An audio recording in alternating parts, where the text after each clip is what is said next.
perceive, if they saw in the movies, let's say, a college is supposed to be the size of a town.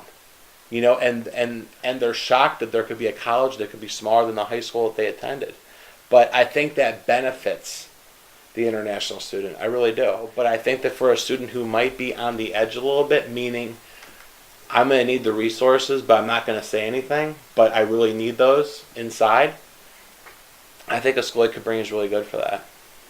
Organization is very important because you got to know what's next. You got to know what's next. You got to always have a plan. You just can't go in there with nothing.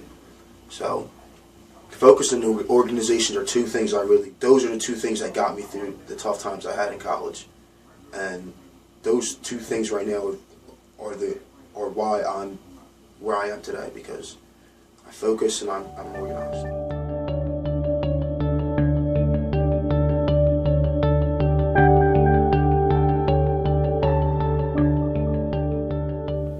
I think from an academic standpoint, the office hours, and this is from me speaking from an alum, there's a lot of schools of my friends that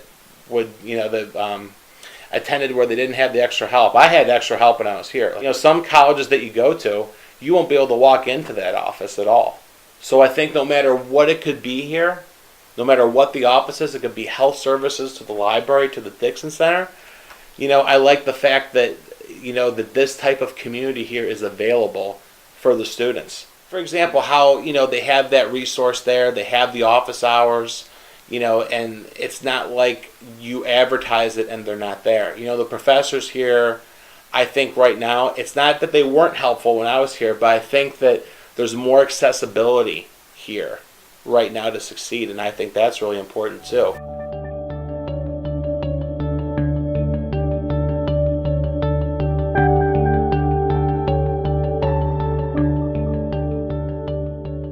Professor email me and say, hey, I heard you're in charge of international students now. Yes, I am.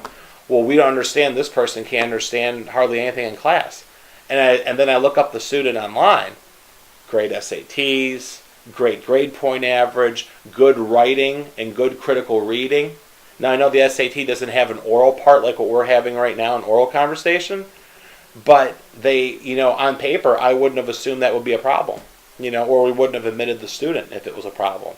So I think that that's part of a big barrier. I think just interpreting what's being said back and forth as opposed to what's on the book or what's on paper or what's on the tablet. So I think that when you have to hear and interpret someone and the speed of the language coming out, I think that's a big challenge. I do.